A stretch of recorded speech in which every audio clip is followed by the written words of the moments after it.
Good morning everyone. Plasma science academy की online classes में आपका स्वागत है। BSc third year unit number 5 बहुलक, जिसके बारे में हम बात कर रहे थे और बहुलकों के बारे में बता भी दिया था कि सरल एकलक इकाइयाँ आपस में जुड़ती जाती हैं और एक बड़ी इकाई का निर्माण करती हैं, जिसे अपन बहुलक कहते हैं। ठीक है, बहुलकों का वर्गीकरण।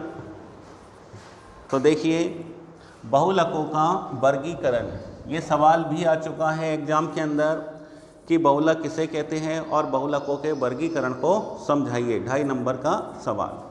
तो देखिए, बहुलकों का वर्गीकरण, बहुलकों को अपन 5 भागों में विभाजित करते हैं। जैसा कि अपन ने पहले भी बताया था, नंबर 1 बहुलकों के वर्गीकरण में अपन नंबर 1 लेते हैं स्रोत के आधार पर या उत्पत्ति के आधार पर। स्रोत या उत्पत्ति के आधार पर।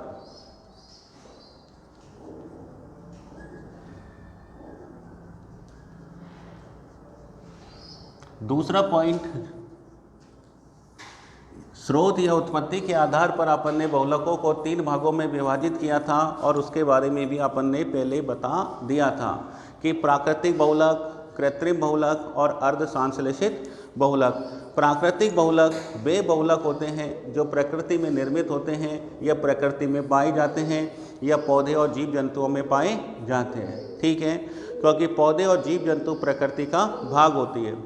तो पौधे में सेलुलोज पाया जाता है, स्टार्च पाया जाता है, जीव जंतुओं में भी डीएनए, आरएनए, प्रोटीन पाया जाता है, पौधों में भी डीएनए, आरएनए पाया जाता है। तो स्रोत या उत्पत्ति के आधार पर अपन ने बताया था कि जो बहुलक होते हैं वो 3 प्रकार के होते हैं। नंबर 1 प्राकृतिक बहुलक,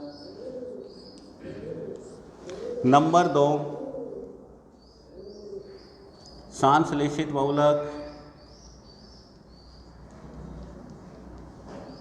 या कृत्रिम बहुलक, और जो तीसरा है वो है अर्ध संश्लेषित बहुलक। प्राकृतिक बहुलकों में अपन ने एग्जाम्पल बता ही दिए थे। संश्लेषित या कृत्रिम बहुलक वे बहुलक होते हैं जो मानव द्वारा निर्मित किए जाते हैं, मानव द्वारा बनाए जाते हैं, और इन बहुलकों का उपयोग सबसे ज़्यादा किया जाता है। आपने देखा होगा, गाड़ी के टायर हैं, मोटर वाहनों की बॉडियां हैं, प्लास्टिक के जितने भी टब, बाल्टी, पॉलीथीन, वायर, फर्नीचर जो आते हैं वो सब प्लास्टिक में आते हैं। तो वो सारे एग्जाम्पल जो पीवीसी है, पॉलीथीन है, पॉलीप्रोपिलीन है, पॉलीस्टाइरीन है, एबीएस है, ब्यूना एस है, ब्यूना एन है, बेकेलाइट है, ये सारे के सारे जो बहुलक हैं वो संश्लेषित या कृत्रिम बहुलक होते हैं। नंबर तीसरा जो बहुलक है अर्ध संश्लेषित बहुलक। जैसा कि नाम से पता चल रहा है, अर्ध संश्लेषित मतलब आधा संश्लेषित, अर्थात इसमें मानव का हस्तक्षेप होता है, लेकिन ये पाया जाता है प्रकृति से। ठीक है, तो अर्ध संश्लेषित बहुलक वे बहुलक होते हैं जो प्रकृति से प्राप्त किए जाते हैं, लेकिन उसमें क्या है कि उत्तम गुणों का अभाव होता है, इसलिए उन्हें उत्तम गुणों वाला बनाने के लिए मानव रासायनिक अभिक्रिया कराता है और रासायनिक अभिक्रिया के कारण उनमें उत्तम गुणों का प्रवेश हो जाता है। ठीक है, और उनकी उपयोगिता बढ़ जाती है, जैसे वैल्केनीकृत रबड़। अब बात आती है वैल्केनीकृत रबड़ में भी अपन ने बताया जो पेड़ पौधों से जो रबड़ प्राप्त होता है, जो रबड़ प्राप्त होता है वो रबड़ के पौधे से प्राप्त होता है। रबड़ के पौधे का जो बॉटनिकल नेम बताया था वो बताया था हेबिया ब्रेसिएंसिस। हेबिया ब्रेसिएंसिस, हेबिया ब्रेसिएंसिस रबड़ के पौधे का नाम है, जिसमें तने के अंदर एक विशेष प्रकार का चाकू से चीरा लगता है, तो वहाँ से जैसे आंकड़े के पौधे में से दूध निकलता है, ऐसे वो चिपचिपा दूध निकलता है जो रबड़ या छीर या लेटेक्स होता है। उसमें उत्तम गुणों का अभाव होता है। गोल्फ की गेंदें, चुटिया के जो बाल आते हैं धूप में डालने पर पिघल जाते हैं, वो उसी से बनाए जाते हैं। ठीक है, उसे उत्तम गुणों वाला बनाने के लिए पहले उसमें पानी मिलाते हैं, फिर उसमें 1% एसिटिक एसिड डालते हैं तो रबड़ निकल के आ जाता है। फिर उसमें गंधक मिलाकर उसे गर्म करते हैं। अगर अपन ने 5% गंधक मिलाया तो जो रबड़ वैल्केनीकृत रबड़ अपन को प्राप्त होगा उसका उपयोग टायर बनाने में किया जाता है।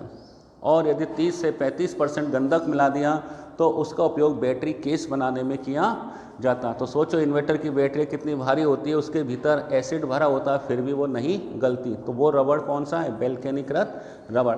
तो जैसे जैसे गंधक की प्रतिशत मात्रा बढ़ाई जाती है वैसे वैसे उस प्राकृतिक रबड़ में क्वालिटी बढ़ती चली जाती है।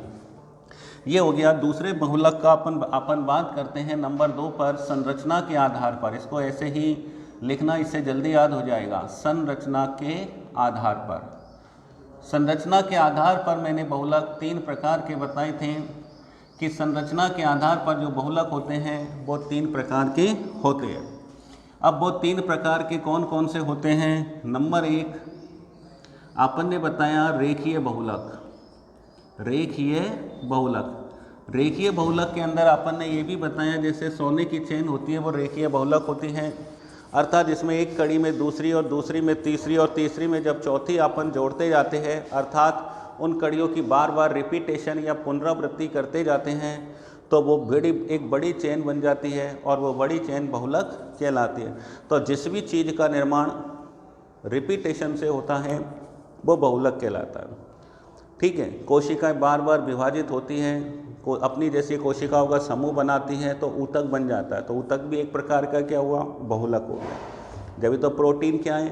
प्रोटीन एमिनो अम्लों का बहुलक है। क्यों? एमिनो अम्ल आपस में जुड़ते जाते हैं, ठीक है, तो प्रोटीन बनती चली जाती है। सेलुलोज, स्टार्च, ये भी ग्लूकोज के बहुलक होते हैं।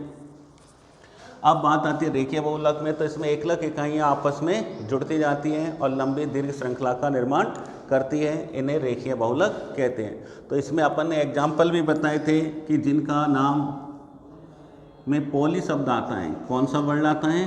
पॉली। जैसे पॉलीथीन, पॉलीप्रोपिलीन, पीवीसी, पान, पम्मा। ऐसे इनको देखो कैसे याद करते हैं। जैसे पॉलीथीन, पॉली को हटाओ क्या बचा? इथीन। इथीन मतलब एथीन, इथीन की बहुलीकरण से पॉलीथीन बनता है। PVC, poly vinyl chloride, BC vinyl chloride के बहुलीकरण से पीवीसी बनता है। पान, पी को हटा दो, आन की बहुलीकरण से पान बनता है। आन मतलब एक्रिलोनाइट्राइल रेशे बनाए जाते हैं, एक्रिलोनाइट्राइल, एक्रिलिक रेशे बनाए जाते हैं, एक्रिलिक, इसलिए तो एक्रिलो बोलते हैं। पम्मा, पी को हटा दो, मम्मा की बहुलीकरण से पम्मा बनता है। Poly methyl math acrylate, poly methyl math acrylate. Transparent बहुलक है ये। कैसा बहुलक है? ट्रांसपेरेंट बहुलक है ये। वायुयान की जो खिड़कियां बनाई जाती हैं वो पम्मा से बनाई जाती हैं। रसोई घरों की भी जो प्रकाश रोधी खिड़कियां बनाई जाती हैं वो पम्मा की बनी होती है। तो कई बार कंपटीशन एग्जाम में ये सवाल आता है, ध्यान रखना बहुलक एक ऐसा टॉपिक है जो हर किसी को गिराता है, हर किसी को गिराता है, क्योंकि कोई भी टीचर कक्षा 12 के अंदर बहुलक वाला चैप्टर है कोई नहीं पढ़ाता, कोई नहीं पढ़ाता। थर्ड ईयर है नोट्स दे देते हैं, सीनियर में है नोट्स भैया याद कर लेना, इसमें क्या समझाऊं, क्योंकि सवाल उसी में से आते हैं। 3 क्वेश्चन आते हैं, चाहे वो फर्स्ट ग्रेड की एग्जाम हो, चेक कर लेना, 3 या 4 क्वेश्चन इसी में से मिलेंगे। सुमेलित कीजिए, प्रकाश रोधी खिड़कियां बनाने में कौन से बहुलक का उपयोग करते हैं? मोटर वाहनों की बॉडी बनाने में कौन से बहुलक का उपयोग करते हैं? ठीक है, स्विच बनाने में कौन से बहुलक का उपयोग करते हैं? कपलेट बनाने में कौन सा, क्रॉकरी का सामान या कपलेट बनाने में कौन से बहुलक का उपयोग करते हैं? तो ये तो ध्यान रखना, इसलिए इनको समझना, क्योंकि ये वर्ड ऐसे ही है, अपन जब तक आप 2-3 बार इनको याद नहीं करोगे तब तक ये याद नहीं होते हैं। पॉलीमेथिल मैथ एक्रिलेट इसका नाम है। ठीक है, तो देखो ये रेखीय बहुलक है। इसकी जो स्ट्रक्चर होती है, जैसे एक कड़ी में जब अपन दूसरी कड़ी जोड़ते हैं तो ये लंबी की लंबी श्रृंखलाएं आपस में बनती हुई चली जाती है, ये रेखीय बहुलक कहलाता है। दूसरा जो बहुलक है वो होता है भैया शाखित बहुलक। कैसा बहुलक होता है? शाखित बहुलक, ब्रांच्ड पॉलीमर। शाखित बहुलक में क्या होता है? तो शाखित बहुलक में एकलक इकाइयाँ आपस में जुड़कर क्या करती हैं? लंबी श्रृंखला बनाती है, इसे मुख्य श्रृंखला कहते हैं। तो शाखित का मतलब होता है ब्रांच्ड पॉलीमर, शाखा की तरह। अब इस मुख्य श्रृंखला से छोटी छोटी जो होती हैं वो पार्श्व श्रृंखलाएं जुड़ी हुई रहती है, इसलिए इसकी संरचना पेड़ की शाखा की तरह बन जाती है, इसलिए इसे शाखित बहुलक कहते हैं। अब इसका जो एग्जाम्पल है वो है ग्लाइकोजन।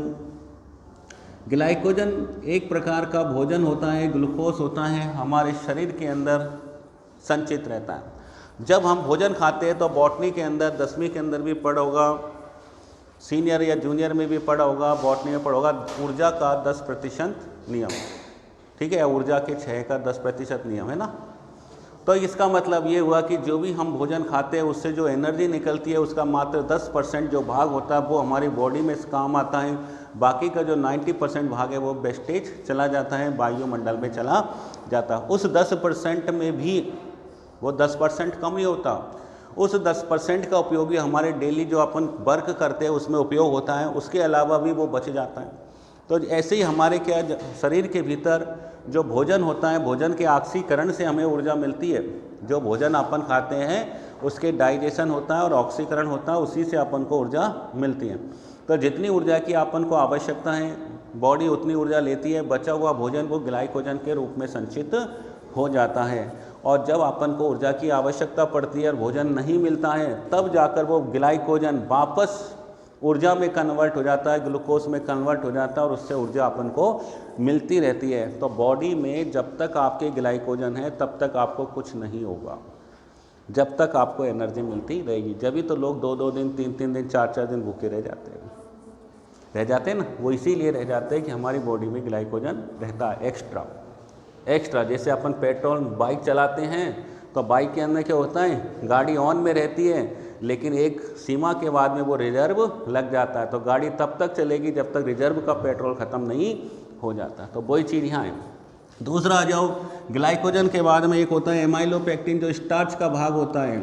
एमाइलोपेक्टिन जो उसको मैंने बता दिया था कार्बोहाइड्रेट में स्ट्रक्चर बनाकर कि स्टार्च के अंदर 2 भाग होते हैं, अल्फा एमाइलोस और दूसरा होता है एमाइलोपेक्टिन।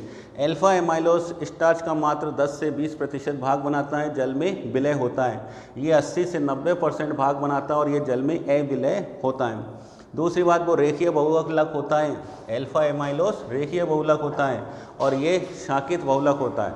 तो इसमें जो एमाइलोस की जो रेखीय संरचना है वो 1,5 ग्लाइकोसिडिक बंध से जुड़कर शाखित बहुलक का निर्माण करती हैं। कार्बोहाइड्रेट में मैंने पढ़ा दिया है, वीडियो देख लेना। तीसरा एग्जाम्पल है LDP, लो डेंसिटी पॉलीथीन, निम्न घनत्व पॉलीथीन। लो डेंसिटी पॉलीथीन, निम्न घनत्व पॉलीथीन, ठीक है। इसका उपयोग मुलायम जो पॉलीथीन बनाने में करते हैं, दबने वाली बोतलें बनाने में करते हैं, घटिया क्वालिटी के जो वायर आते हैं, वायर के ऊपर जो प्लास्टिक की लेयर, रबड़ का जो लेयर होती है उसको बनाने में करते हैं। अब तीसरा अपन ने बताया था भैया क्रॉस बहुलक। क्रॉस बहुलक शाखित के बाद में आता है अब भैया क्रॉस बहुलक। क्रॉस बहुलक में अपन ने बताया था कि इसमें जो रेखीय श्रृंखलाएं होती हैं ये मुख्य श्रृंखलाएं होती है और ये मुख्य श्रृंखलाएं आपस में क्रॉस बंधों के द्वारा जुड़ी हुई रहती है। ये क्रॉस बहुलक कहलाता है। जैसे इसमें बेकेलाइट आता है,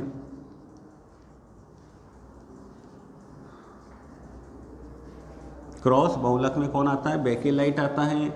यूरिया फॉर्मेल्डिहाइड रेजिन आता है, यूरिया फॉर्मेल्डिहाइड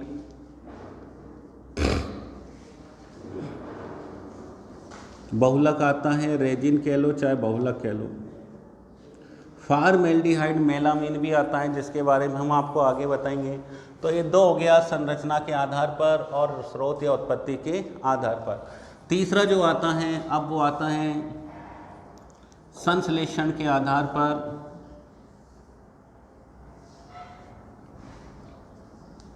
संश्लेषण के आधार पर।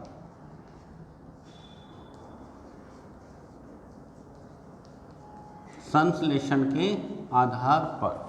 संश्लेषण के आधार पर बहुलक 2 प्रकार के होते हैं, योगात्मक बहुलक और संघनन बहुलक। संश्लेषण के आधार पर जो बहुलक होते हैं वो 2 प्रकार के होते हैं, नंबर 1 योगात्मक बहुलक, योगात्मक बहुलक, और नंबर 2 संगनन बहुलक, संगनन बहुलक। तो संश्लेषण के आधार पर बहुलक दो प्रकार के होते हैं, योगात्मक बहुलक और संगनन बहुलक। योगात्मक बहुलक कौन होते हैं? योगात्मक बहुलक नाम से पता चल रहा है जिसमें जोड़ होता है वो योगात्मक बहुलक कहलाते हैं। जोड़ मतलब एडिशन, जुड़ना, एक कड़ी में दूसरी, दूसरी में तीसरी, तीसरी में चौथी जुड़ती चली जाती है, वो योगात्मक बहुलक के उदाहरण होते हैं। और ये भी अपन ने बता दिया जिसमें एक में दूसरी, दूसरी में तीसरी जुड़ती चली जाती है, उनके नाम से पहले पॉली लगता है। तो जिनके नाम से पहले पॉली आता है वो सारे उदाहरण योगात्मक बहुलकों के हैं। जिनके नाम से पहले क्या लगता है? पॉली लगता है, वो सारे के सारे बहुलक जो है वो योगात्मक बहुलक कहलाएंगे। जैसे पॉलीथीन, इनके बारे में थोड़ा डिटेल से अपन आगे बताएंगे। अभी पॉलीथीन,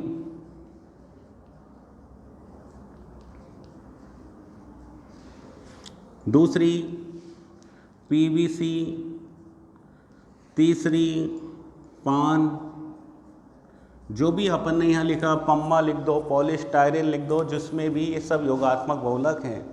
ठीक है, कुछ बहुलक ऐसे भी होते हैं जिनके नाम से पहले पॉली नहीं आता, वो भी योगात्मक बहुलक होंगे। कहने का मतलब योगात्मक का मतलब ये होता है, जैसे एक तो पॉली उनके नाम से पहले आता है जिसमें सारी एकलक इकाइयाँ समान होती है। क्या होती है? समान। जिसमें पॉलीथीन में सारी एकलक इकाइयाँ एथीन होती है।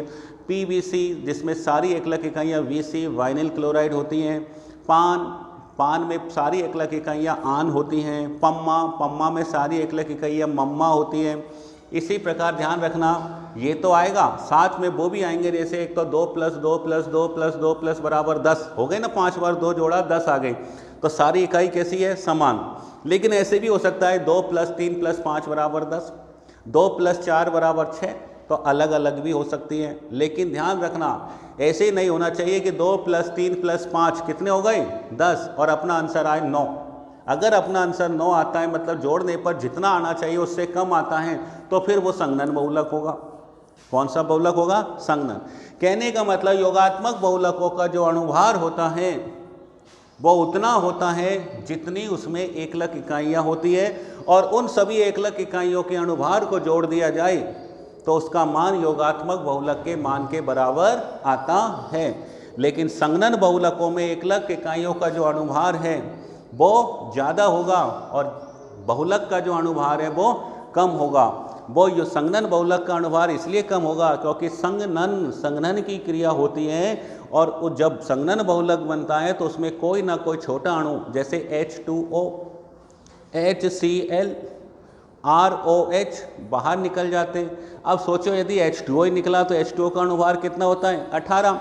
तो सोचो एक अभिक्रिया में अगर H2O कम से कम बता रहा हूँ 5000 निकले तो 18 × 5000 करो, 18 × 5 = 90,000 का नुकसान, 90,000 कम हो जाएंगे अणुभार में।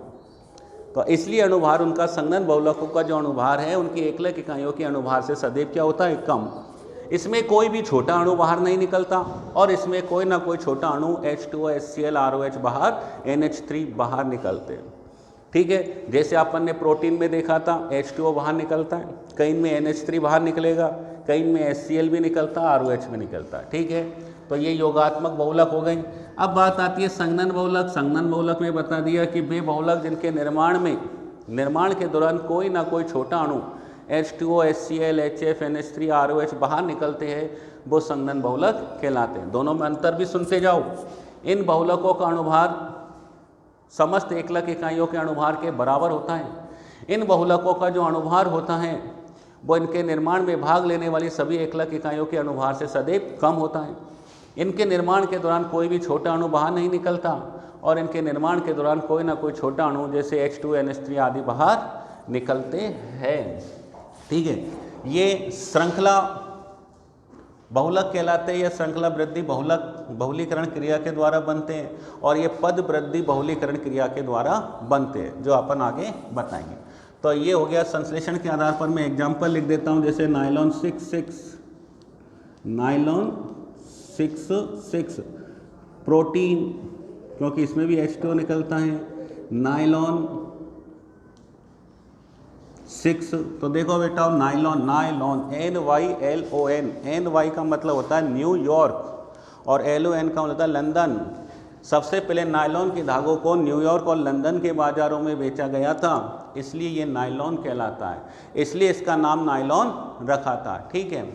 दूसरी बात ये है कि अब बात आती है 3 प्रकार के होते हैं, मैंने तो 2 ही लिखे 6 और एक होता है 610 610। यहाँ पर जो नायलॉन 6 अपन ने लिखा है, यहाँ पर अपन ने जो नायलॉन 6 लिखा है, इसका मतलब ये होता है कि इसके निर्माण में भाग लेने वाली 1 लाख में कार्बन की संख्या 6 होती है। अर्थात नायलॉन के बाद जो डिजिट अपन ने लिखी हैं वो 1 लाख इकाई में उपस्थित कार्बन की संख्या को दर्शाती है। यहाँ पर 6 का मतलब है कि इसमें एक ही 1 लाख इकाई होती है, जिसका नाम है कैप्रोलेक्टम। क्या नाम है इसका? कैप्रोलेक्टम, जिसका सूत्र होता है CH2, तो 5 बार होते हैं और उससे एक सिरे से CO और NH, लास्ट वाले सिरे से पहला सिरा और लास्ट वाला सिरा CONH। कौन सा बंध कहलाता है? CONH पेप्टाइड बंध कहलाता है, उससे जुड़ा हुआ रहता है, जो अपन आगे बताएंगे। तो इसके निर्माण में भाग लेने वाली एक ही 1 लाख इकाई है कैप्रोलेक्टम, जिसमें कार्बन की संख्या 6 है। यहाँ 2 बार 6 लिखा हुआ है, तो इसका मतलब इसमें 2 प्रकार की 1 लाख इकाइयाँ भाग लेती है, जिसमें कार्बन की संख्या 6 होती है। जैसे एक तो होती है हेक्सामेथिलीन डाइएमीन, जिसमें कार्बन की संख्या क्या होती है? 6। दूसरी में भी 6, इसका मतलब ये ADP कम्ल, जिसमें भी कार्बन की संख्या 6 होती है। तीसरा होता है 610, तो उसमें कितनी 1 लाख इकाई होगी? 3।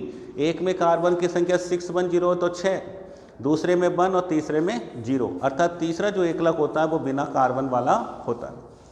चौथा नंबर आ जाओ संश्लेषण के आधार पर। इसके बाद में आता है अपना अंतरा आणविक आकर्षण बलों के आधार पर। अंतरा आणविक आकर्षण बलों के आधार पर।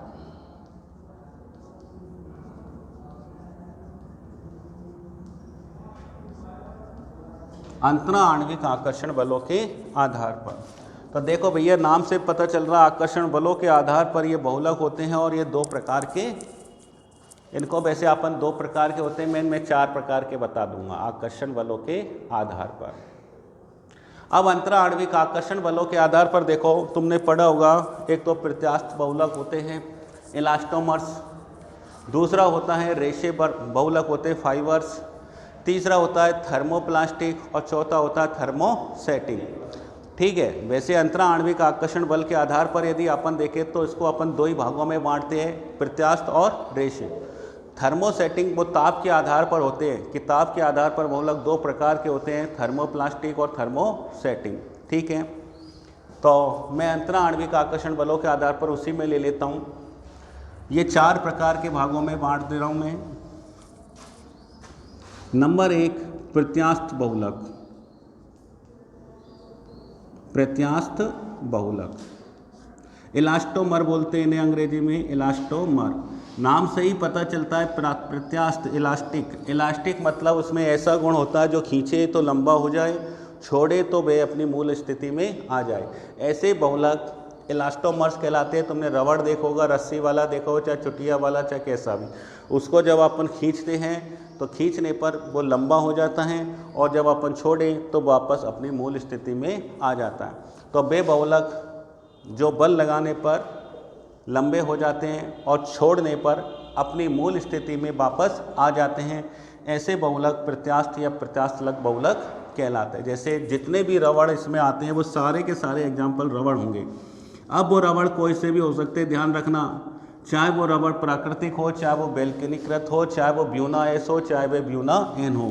तो इसमें वैल्केनिकृत रबड़, ब्यूना एस, क्योंकि कई बार PMT की एग्जामों में छटवाता ही है कि निम्न में से प्रत्यास्थलक बहुलक नहीं है, तो buna S, buna N, buna N, ये रबड़ के उदाहरण हैं। ठीक है। एक कृत्रिम रबड़ होता है। कौन सा रबड़? कृत्रिम रबड़ होता है। जिसे अपन नियोप्रीन बोलते हैं। मैं लिख देता हूँ नियोप्रीन। एक प्राकृतिक रबड़ होता है जिसे अपन पॉलीआइसोप्रीन बोलते हैं, पॉलीआइसोप्रीन। 2-मेथिल ब्यूटा 1,3 डाई इन को आइसोप्रीन बोलते हैं, 2-मेथिल ब्यूटा 1,3 डाई इन को आइसोप्रीन बोलते हैं। तो पॉलीआइसोप्रीन प्राकृतिक रबड़ को बोलते हैं। पॉलीआइसोप्रीन से 2 प्रकार के बहुलक बनते हैं प्राकृतिक, ठीक है। इनमें से एक प्राकृतिक होता है और दूसरा रबड़ प्राकृतिक नहीं होता। मतलब एक बनता है समपक्ष और दूसरा बनता है विपक्ष, ठीक है। तो समपक्ष वाला जो पॉलीआइसोप्रीन होता है उसे प्राकृतिक रबड़ के नाम से जाना जाता है। इसका मतलब जो प्राकृतिक रबड़ होता है वो समपक्ष रूप होता है। कौन सा? समपक्ष। और जो गट्टा पारचा होता है वो विपक्ष रूप होता है। दूसरा जो बहुलक होता है प्रत्यास्थलक बहुलक, इनमें ध्यान रखना आकर्षण बल कैसे होते हैं, कमज़ोर होते हैं। सबसे कमज़ोर आकर्षण बल इनमें पाए जाते हैं। नंबर जो दूसरा होता है वो होता है रेशे बहुलक, फाइबर्स रेशे बहुलक। ये देखो नाम से पता चला रेशा, खींचे तो टूट जाए, अर्थात इसमें प्रत्यास्थता का गुण नहीं पाया जाता है। अंतर भी सुनो, इनमें प्रत्यास्थता का गुण होता है, इनमें प्रत्यास्थता का गुण न के बराबर होता है, या तो नहीं होता और यदि होता है तो नगण्य होता है। दूसरी बात ये कि इनमें जो अंतरा आणविक आकर्षण बल है वो सबसे कमज़ोर होते हैं और इनमें अंतरा आणविक आकर्षण बल प्रबल होते हैं। इसलिए इनसे रस्सियाँ बनाई जाती हैं, नायलॉन की रस्सियाँ बनाई जाती है जो टूटती भी नहीं है, ठीक है। स्टंटों में, फिल्मों में देखा होगा वो नायलॉन की रस्सियाँ ही होती है। इसके अंदर एग्जाम्पल ले लो, नायलॉन का नाम लिया है तो सारे नायलॉन इसमें आ जाएंगे, सारे नायलॉन इसमें आ जाएंगे, नायलॉन 666 जो भी है, ठीक है। तो रेशे बहुलक में जितने भी रेशे हैं, रेशे और कौन कौन के होते हैं, ऊन होती हैं, ऊन होती है, कॉटन, ये सब किस में आ जाएगा, रेशे में आ जाएगा, ठीक है। जिसका उपयोग कपड़ा बनाने में भी करते हैं। टेरिलिन, पॉलिस्टर,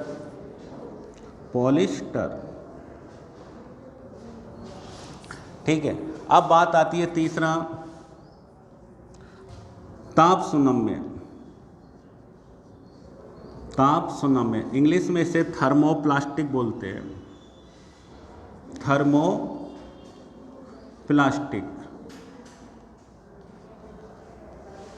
थर्मोप्लास्टिक वे बहुलक होते हैं जिन्हें पिघलाया जाए, गर्म किया जाए तो मुलायम हो जाते हैं, नरम हो जाते हैं और वापस उसे दूसरे सांचे में डाल के ठंडा किया जाए तो वो उसकी आकृति ले सकते हैं। कहने का मतलब जो टब बाल्टियाँ आती है प्लास्टिक कहलाते हैं, इनको पिघला दो, पिघलाकर दूसरे सांचे में डाल दो तो उसकी आकृति वो ले लेता है। तो अपन ने देखा होगा जो कोई भी प्लास्टिक है, टब है, वो टूट जाता है तो वो ले जाते हैं फैक्ट्रियों में डाल देते हैं, पिघल कर वो पिघल जाते हैं, गर्म करने पर पिघल जाते हैं, फिर उन्हें दूसरे सांचों में डाल दिया जाता है तो वो दूसरी नई आकृति ग्रहण कर लेते हैं। तो ऐसे बहुलक जिन्हें बार बार पिघलाकर या गर्म करके नई आकृति में ढाला जा सके वो थर्मोप्लास्टिक कहलाते हैं। इसका मतलब ये गर्म करने पर क्या होते हैं, पिघल जाते हैं। इनका रिसाइकल किया जा सकता है, रिसाइकल मतलब पुनः चक्रण किया जा सकता है, ठीक है। अर्थात इन्हें कचरे से पुनः प्राप्त किया जा सकता है, ठीक है। ये नहीं अपन ने फेंक दिया, वेस्टेज से वापस यूजफुल बनाया जा सकता है, ठीक है। तीसरी बात ये इन्हें योगात्मक बहुलीकरण की क्रिया द्वारा बनाया जाता है। तो इसमें जो भी है पॉलीथीन है, पीवीसी है, पॉलीथीन है, पीवीसी है, वो इसमें आते हैं, ठीक है। और इसमें पान भी आता है, पान, पॉलीएक्रिलोनाइट्राइल रेशा है। ये कौन है, ये रेशा। तो रेशा रेशे में आता है ना। लास्ट होता है चौथा, ताप दृढ़ बहुलक, मतलब थर्मोसेटिंग बहुलक। थर्मोसेटिंग बहुलक देखो नाम से पता चल रहा है ये ताप के प्रति अस्थायी होते हैं और ये ताप के प्रति स्थायी होते हैं। अर्थात ये ताप गर्म करने पर पिघलते नहीं हैं, ये बड़े खुददार आदमी होते हैं, ये मान लो। अर्थात इन्हें यदि ज़्यादा गर्म कर दिया जाए तो ये जलने लग जाते हैं लेकिन पिघलते नहीं है। जैसे स्विच, लाइट का स्विच जल जाएगा लेकिन पिघलेगा नहीं। कहने का मतलब इन्हें रासायनिक अभिक्रिया के द्वारा एक बार जो आकृति दे दी गई है ये वही आकृति में रहते हैं, फिर चाहे ये जल जाएंगे लेकिन इन्हें दूसरी आकृति में नहीं बदला जा सकता। ऐसे बहुलक कहलाते हैं थर्मोसेटिंग बहुलक, ताप दृढ़ बहुलक। तो वे बहुलक जिन्हें एक बार इच्छित आकृति में ढाला जा सकता है, इच्छित आकृति में केवल एक बार ढाला जा सकता है, दोबारा नहीं, ऐसे बहुलक ताप दृढ़ बहुलक कहलाते हैं। इसके अंदर जो भी एग्जाम्पल अपन ने लिखे थे, ये बेकेलाइट, यूरिया, फॉर्मेल्डिहाइड, यही सारे के सारे जो एग्जाम्पल है वो इसमें वापस आ जाएंगे। बेकेलाइट है, यूरिया, फॉर्मेल्डिहाइड रेजिन है जिसका उपयोग क्रॉकरी के सामान बनाने में किया जाता है। ठीक है, फॉर्मेल्डिहाइड मेलामीन है। तो ये ताप दृढ़ बहुलक होते हैं जिन्हें केवल एक बार ही इच्छित आकृति में ढाला जा सकता है, बार बार नहीं ढाला जा सकता। ताप के प्रति स्थायी होते हैं, इनका चक्रीयकरण संभव नहीं है। तीसरी बात, इन्हें संघनन बहुलीकरण क्रिया के द्वारा बनाते हैं। तो ये अपना हो गया अंतरा आणविक आकर्षण बलों के आधार पर। एक और होता है पांचवा, संघटक इकाइयों के आधार पर। कौन सा? संघटक इकाइयों के आधार पर। मैं यहाँ लिख देता हूँ 5वां नंबर संघटक, जिससे ये अपना ख़त्म हो जाएगा। संघटक इकाई के आधार पर, संघटक इकाई के आधार पर। तो भैया यहाँ देखो, इधर संघटक इकाई के आधार पर की अपन बात करते हैं तो ये बहुलक दो प्रकार के होते हैं। नंबर एक समबहुलक, नंबर एक समबहुलक, और नंबर दो होता है विषम बहुलक। कौन सा? विषम बहुलक। तो ये है सम बहुलक और ये है दूसरा है विषम बहुलक। विषम को अपन सह बहुलक भी कहते हैं। को, CO, को का मतलब होता है विषम। नाम से ही पता चल रहा है सम बहुलक, जिसके नाम से पहले पोली पोली आएगा, वो सारे के सारे एग्जाम्पल सम बहुलक के होंगे। PVC है, पान है, पम्मा है, जो भी है। क्यों? सम यानी समान, बहुलक यानी जिस बहुलक के निर्माण में भाग लेने वाली सभी एकलक इकाइयाँ कैसी हो? समान होती है, वह बहुलक समबहुलक कहलाता है। तो वह बहुलक जिसके निर्माण में भाग लेने वाली सभी एकलक इकाइयाँ कैसी होती है? समान। तो जिसके नाम से पहले पोली आता है वो सम बहुलक में ही आता है। नायलॉन 6 हालांकि संघनन बहुलक है, लेकिन नायलॉन 6 के निर्माण में कौन सी एकलक इकाई भाग लेती है? कैप्रोलेक्टम। तो ये भी सम बहुलक में आएगा। क्यों? एक ही इकाई लेती है, कैप्रोलेक्टम। तो जिसमें एक इकाई होती है उसी की पुनरावृत्ति होगी, चाहे वो संघनन हो चाहे योगात्मक, वो सम में आएगा। लेकिन ध्यान रखना, मैक्सिमम जो बहुलक आते हैं वो इसमें योगात्मक बहुलक आते हैं। कौन से आते हैं? योगात्मक। कोई एक आध अपवाद है जैसे नायलॉन 6 जैसा, जो हालांकि संघनन बहुलक है, लेकिन एकलक इकाई तो एक ही है, सारी एकलक इकाई सेम है, कैप्रोलेक्टम, इसलिए वो सम बहुलक में आता है। सह या विषम बहुलक की बात करें तो इसके निर्माण में भाग लेने वाली जो एकलक इकाइयाँ वो एक से अधिक प्रकार की हो सकती है, जैसे नायलॉन 6 हेक्सामेथिलीन डाईएमीन और एडिपिकम। ठीक है। और बेकेलाइट के निर्माण में भाग लेने वाली एकलक इकाई कौन कौन सी होती है? फिनॉल और फॉर्मेल्डिहाइड। कौन कौन सी होती है? फिनॉल और फॉर्मेल्डिहाइड। यूरिया फॉर्मेल्डिहाइड, नाम से पता चल रहा है एक एकलक इकाई यूरिया और दूसरी एकलक इकाई फॉर्मेल्डिहाइड होगी। ठीक है ना।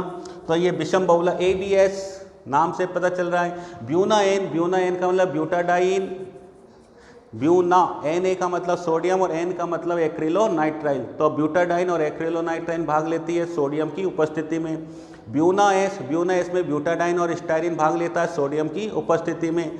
तो इसमें अलग अलग एकलक इकाई भाग लेगी, जैसे बूना एन, इंग्लिश में ऐसे लिखते हैं बूना एस।